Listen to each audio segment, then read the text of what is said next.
about comics. Let's talk about comics.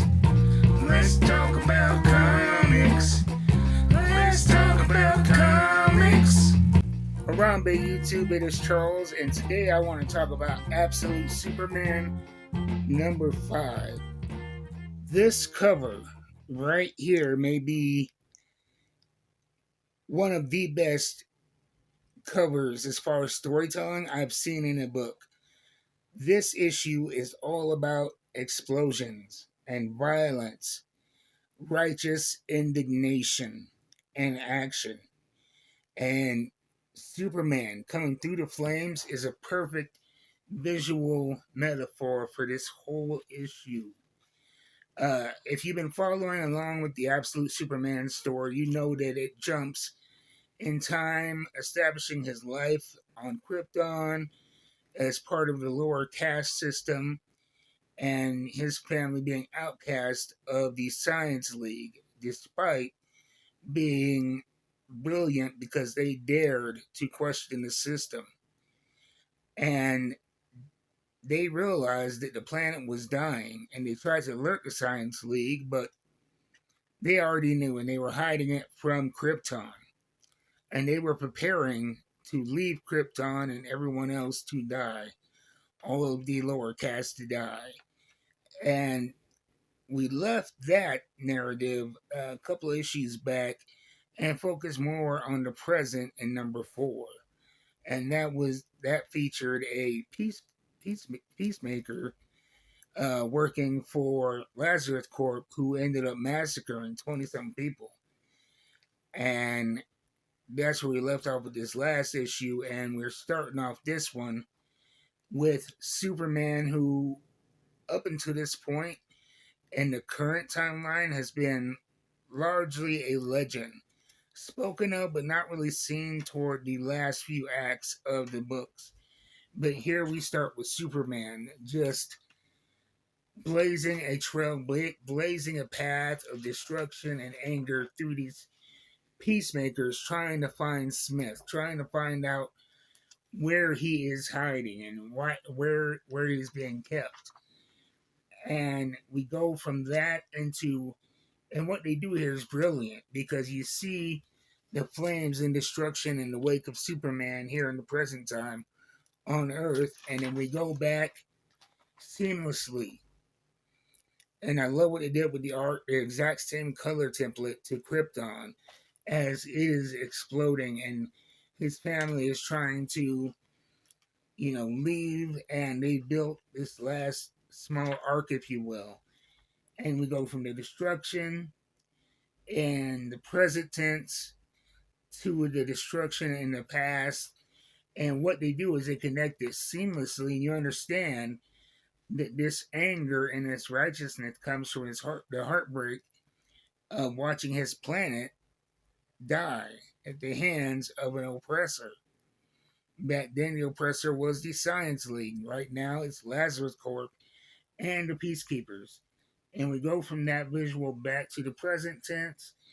And while he's doing that, Sol, S-O-L, his the part of the ship that fused with him that kept him alive to get to the Earth, it is hacking into Lazarus Corp to figure out where they're hiding that Peacekeeper. I don't want to tell you too much more because it is a brilliant issue. It is one that, even if you don't know the history of the book, it's still very enjoyable. It moves the plot along in major ways, and it explains so much about this Superman character and where he's coming from, and you get to see how the pain afflicted upon him in his childhood now drives him as an adult on Earth, and his desire to fight for the oppressed and the downtrodden, and to stand up to Lazarus Corp. And it's not just some sense of duty or right or wrong, but something deep inside of him, a passion that came from a very, very real place. We don't actually see Lois Lane in this issue, which is a first, I believe. I think we didn't see her too much in the Krypton issue, and she did not make an appearance at all in this issue.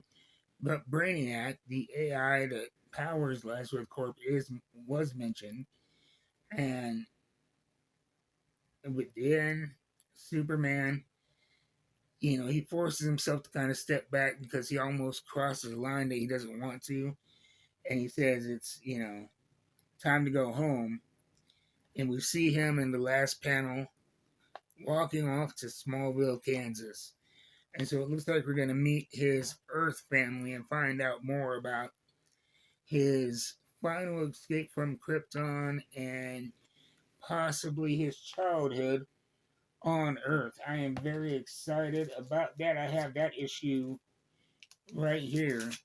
Number 6 covers his welcome to Smallville.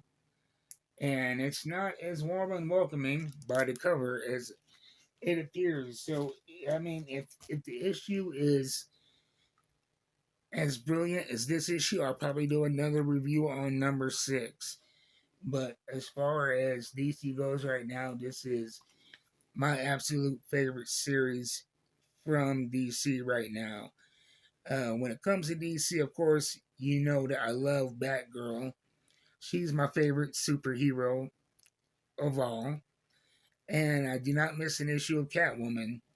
But while those are my favorite characters, this is my favorite current story, Absolute Superman. And it is surprising to me because I am not a fan of Superman. I really, for the most part, I don't like Superman. But this retelling of Superman is brilliant. It is passionate, and it makes him a more relatable character. So that's it for this edition.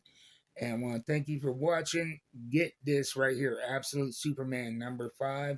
You will not be disappointed. Check it out at your local comic book store. And if you do not have a local comic book store, I always suggest my friends at coffeeandcomic.com. They're located in Huntington Beach, but if you're not in Huntington Beach, they ship nationwide. They have great prices, great service, and one of the better websites as far as utility goes that you're going to find. The only website I've personally seen that is easier to use, that is more user friendly, is Midtown Comics. And you're not gonna get the service, and you're not gonna get the speed of shipping and the quality of packaging and the care that goes into it that Coffee and a Comic does. And if you're in Wyoming, there's no better place than Spellbound Apothecary and Entertainment. When you order over $35 worth of books in-state, they send it to you for free. And if you're in Casper, go check them out in the Eastridge Mall. I'll see you guys next time. Until then, keep reading them books. Get Absolute Superman number 5.